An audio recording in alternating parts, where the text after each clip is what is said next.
Welcome to my నాలోని భావాలు.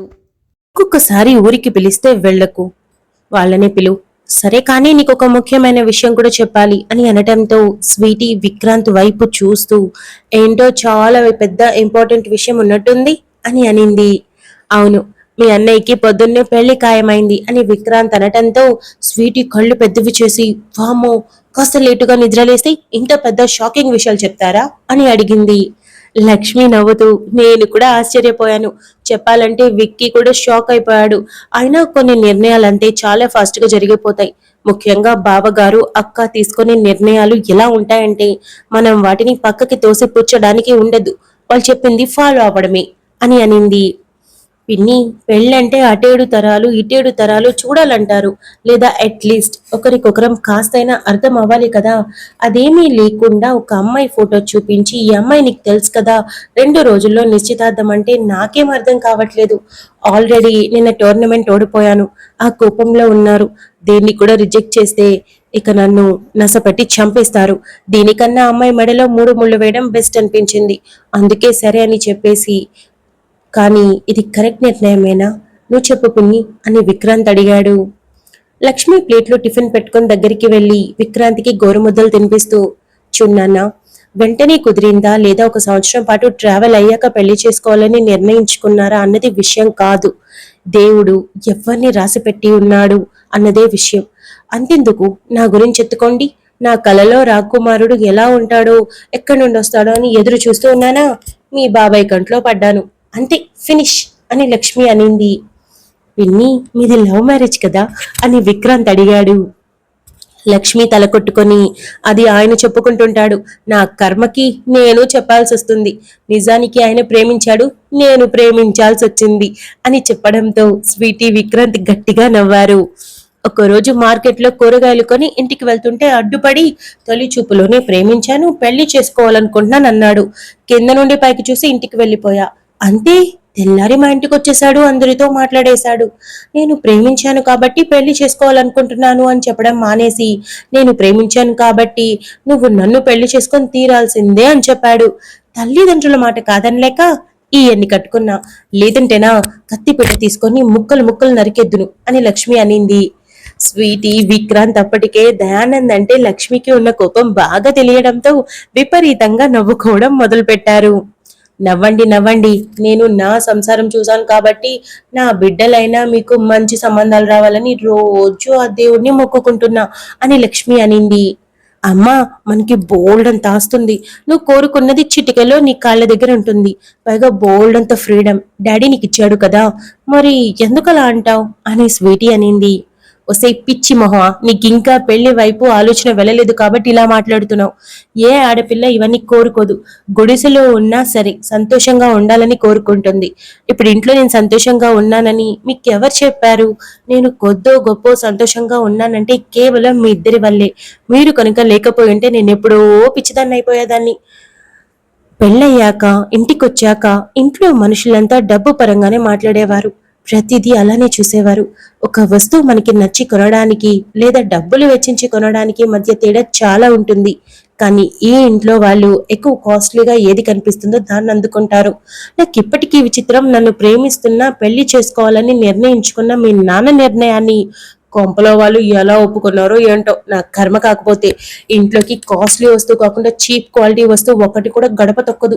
అలాంటిది మేము మిడిల్ క్లాస్ కదా, అప్పుడు నన్ను కూడా ఒప్పుకోకపోయి ఉంటే ఎంత హ్యాపీగా ఉండేదో అని లక్ష్మి ఒక మంచి ఎక్స్ప్రెషన్ తో చెప్పింది.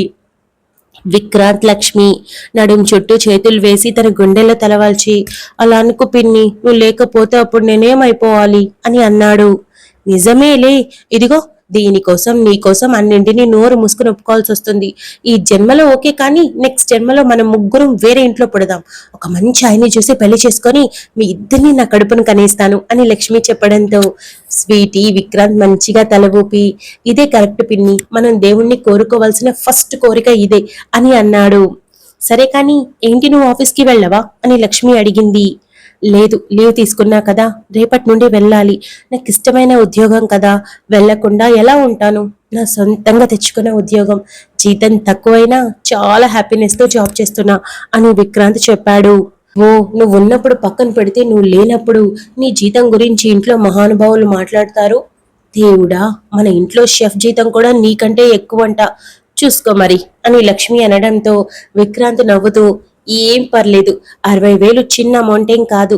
నాకు ప్రతి నెల సరిపోతుంది, అలాగే మిగులుతుంది. నేను సేవింగ్స్ కూడా చేస్తున్నా తెలుసా. ఇకపోతే సాటిస్ఫాక్షన్ చాలా ఉంది. వీళ్ళ కంపెనీలు చూసుకోవడం కన్నా, వీళ్ళు చెప్పినట్టు కీలు బొమ్మల్లా ఆడటం కన్నా ఇది చాలా బెస్ట్ అని అన్నాడు. విక్కీ, రేపు ఆ అమ్మాయిని కలవడానికి వెళ్తున్నావు కదా, ఈ విషయాలన్నీ కూడా చెప్పు. ఫ్యూచర్లో కంపెనీలు చూసుకుంటాడు అన్న ఒపీనియన్లో ఉన్నారేమో వాళ్ళు. కాబట్టి నాకు ఉద్యోగం చేయడం అంటే ఇష్టం, నేను దాన్ని కంటిన్యూ చేస్తానని చెప్పు. కిక్ బాక్సింగ్ అంటే నీకు చాలా ఇష్టం కాబట్టి దాన్ని వదలనని కూడా చెప్పు. ఇక ఇంట్లో వాళ్ళ గురించి ఏ నెగిటివ్ మాట్లాడుకో. వచ్చే అమ్మాయి ముందు ఇంట్లో వాళ్ళ గురించి తక్కువ చేసి మాట్లాడితే అదే లీనియన్స్ అయిపోతుంది. కాబట్టి ఆ ధోరణిని నీ మొహంలో కనిపించకూడదు, సరేనా. మనకి 100 ఉండొచ్చు, కానీ బయట వాళ్ళ ముందు మన వాళ్ళని ఎప్పుడూ తక్కువ చేసి మాట్లాడకూడదు అని లక్ష్మి చెప్పింది. అలాగే పిన్ని, ఇంకా ఏమైనా టిప్స్ చెప్పవా? అంటే అమ్మాయిలతో నేను నార్మల్ గా మాట్లాడతాను, కానీ ఇలా పెళ్ళంటే ఏం మాట్లాడతాం, మొహమాటం ఉంటుంది అని విక్రాంత్ అన్నాడు. ఇలాంటివన్నీ విగ్గుగాడిని అడుగు, బాగా చెప్తాడు అని లక్ష్మి అనటంతో, అన్నయ్య ఇది కరెక్ట్, అమ్మాయిల్ని ఫ్లర్ట్ చేయడంలో విగ్గుకి ఉన్నంత ఎక్స్పీరియన్స్ మేబీ ఎవరికి ఉండదు అని స్వీటీ అనింది. చూద్దాం, కలవాలి వాళ్ళని అని విక్రాంత్ అనడంతో లక్ష్మి ఆఖరి ముద్దని కూడా తినిపించి దిష్టి తీసి మంచినీళ్లు తాగించి చీర కొంగుతో మూతిని తుడిచి వెళ్ళింది. నువ్వేంటి కాలేజ్కి వెళ్ళవా అని విక్రాంత్ అడగడంతో, లేదన్నయ్య, రేపటి నుండి వెళ్తా. నైట్ అంతా ప్రయాణం చేసి నడుం నొప్పి, రెస్ట్ తీసుకోవాలి. సరే, నేను పోయి ఇంకొకసారి కొంచెంసేపు బజ్జుంటాను అని స్వీటీ చెప్పింది. సరేరా, నేను కూడా ప్రకాష్ని కలవాలి అని లేచి, పిన్ని ప్రకాష్ దగ్గరికి వెళ్తున్నా, బాయ్, ఏదైనా పని ఉంటే కాల్ చేయి అని విక్రాంత్ చెప్పడంతో, సరే విక్కీ, జాగ్రత్తగా వెళ్ళు అని చెప్పడంతో విక్రాంత్ తన బైక్ కీస్ తీసుకొని వెళ్లి తనకెంతో ఇష్టమైన కష్టపడి కొనుక్కున్న బైక్ ని అపురూపంగా చూసి స్టార్ట్ చేసి అక్కడి నుండి ప్రకాష్ దగ్గరికి బయలుదేరాడు. డోర్ ఓపెన్ చేసిన విక్రాంత్ ని చూసి హాల్లో కూర్చొని వర్క్ చేస్తున్న ప్రకాష్ చేతితోనే హాయ్ చెప్పి వర్క్ లో ఉన్నానని సైగ చేసి రూమ్ లోకి వెళ్ళమని చెప్పడంతో విక్రాంత్ అక్కడి నుండి నేరుగా బెడ్రూమ్ లోకి వెళ్లి డోర్ ఓపెన్ చేయగా విఘ్నేష్ పందిలాగా పడుకొని కనిపించాడు. వెంటనే విక్రాంత్ నవ్వుకొని హాల్లోకి వచ్చి, వాడున్నాడేంటి ఇక్కడ అని సైగ చేశాడు. ప్రకాష్ మీటింగ్ లో ఉండే కాలితో సైగ చేసి, ఇంట్లో తంతే ఇక్కడ పడ్డాడు, డ్రింక్ చేశాడని అని సైగ చేయడంతో విక్రాంత్ నవ్వుకొని అక్కడి నుండి వెళ్లి విఘ్నేష్ పక్కనే పడుకొని, రే బావా, ఇంట్లో కుక్కని తన్నినట్టు తన్నారా, అందుకే ఇక్కడొచ్చి పడ్డావా అని అడిగాడు. మొహాన ఉన్న దుప్పటిని తీసి, వచ్చావా, నీకోసమే చూస్తున్నా. ఆ పందిని పొద్దున్నుండి కాఫీ అడిగితే ఇవ్వట్లేదు, నువ్వన్నా పెట్టేవు బావా అని విఘ్నేష్ అడిగాడు. ఇంట్లో తంతే ఇక్కడ పడ్డావు, ఇప్పుడు నేను తంతే మూసీ నదిలో పడతావు, నోరు మూసుకొని వెళ్ళి ఫ్రెష్ అవు. రాత్రి చెప్తూనే ఉన్నా అతిగా తాగకురా అని. మనం మొదలు పెట్టడమే ఆపడాలుండవని హీరో లెక్క డైలాగ్ డెలివరీ ఒకటి అని విక్రాంత్ అన్నాడు. ఇక అక్కడి నుండి విఘ్నేష్ విక్రాంత్ దాదాపు అరగంట మాట్లాడుకున్న తర్వాత ప్రకాష్ వర్క్ పక్కన పెట్టి బెడ్రూమ్ లోకి వెళ్ళి, ఏంట్రా నేను లేకుండా బాల్య కబుర్లు చెప్పుకుంటున్నారు అని అడిగాడు. కబుర్లు కాదు, ఇలారా, మీ ఇద్దరికి ఒక ఇంపార్టెంట్ విషయం చెప్పాలి అని అనడంతో విఘ్నేష్ లేచి కూర్చొని, కొంపదీసి మీ నాన్న ఇంకో టోర్నమెంట్కి వెళ్ళమని చెప్పాడా అని అన్నాడు. కాదు, నాకు పెళ్లి కుదిరింది, 2 రోజుల్లో ఎంగేజ్మెంట్ అని విక్రాంత్ చెప్పడంతో ప్రకాష్ నిలబడుకున్నవాడు బెడ్ మీద కూలబడ్డాడు. కూర్చున్న విఘ్నేష్ పడుకున్నాడు. ఒరే, అసలేమీ తినలేదు, నీ వల్ల షుగర్ వచ్చేలా ఉంది అని విఘ్నేష్ అన్నాడు. విక్రాంత్ చిన్న నవ్వు నవ్వడంతో, ఏంట్రా ఇది ఇంత సడన్ గా అని ప్రకాష్ ఆశ్చర్యంగా అడగటంతో విక్రాంత్ జరిగింది మొత్తం చెప్పి ఒప్పుకోవాల్సి వచ్చింది. ప్రజ్ఞ మంచిదని నాకు తెలుసు, ఇక ఏ అడ్డు చెప్పాలనిపించలేదు. చెప్పినా వాళ్ళు తీసుకోరు కదా, నా అభిప్రాయంతో పని లేదు, వాళ్ళ దారిలో వెళ్ళటమే అని అన్నాడు. అరే, చిన్న చిన్న విషయాలకు ఓకే, కానీ ఇంత పెద్ద విషయాన్ని అలా ఎలా ఓకే చేసావు, అది కూడా చెప్పిన 2 నిమిషాలకి అని విఘ్నేష్ అనడంతో, తప్పలేదు, సర్లే మీరు ఆ విషయం వదిలేయండి, నేను రేపు ఆ అమ్మాయిని కలవడానికి వెళ్తున్నా, ఏం మాట్లాడాలో తెలియడం లేదు. రే విగ్గు, ఏమైనా టిప్స్ ఇవ్వరా అని విక్రాంత్ అడిగాడు. చూసారా, నా అవసరం ఎప్పుడు రాదన్నారు, అమ్మాయిల విషయంలో మనల్ని తలదన్నేవాడు ఎవ్వడూ లేడు. బావా, నీకు నేను ఇచ్చే టిప్స్ తో ఆ అమ్మాయి మనసుని పిచ్చెక్కించే అని విఘ్నేష్ అనడంతో విక్రాంత్ తల కొట్టుకొని, ఆ అమ్మాయికి అంత పిచ్చెక్కర్లేదు, కానీ మామూలుగా ఉండేలా చెప్పు, అంటే అమ్మాయిలతో మాట్లాడాలంటే నాకు కొంచెం ఇబ్బందిగా ఉంటుంది, నెర్వస్ అయిపోతాను అని అన్నాడు. ఇట్స్ ఓకే బావా, ఐఎమ్ హియర్ అని విఘ్నేష్ తన వైపు వేలు చూపెట్టి ఒక బ్రైట్ స్మైల్ చేయడంతో సరే సరే మీరు కానివ్వండి, పని మధ్యలో వదిలేసి వచ్చా, నేను పోతున్నా అని ప్రకాష్ అక్కడి నుండి వెళ్ళాడు.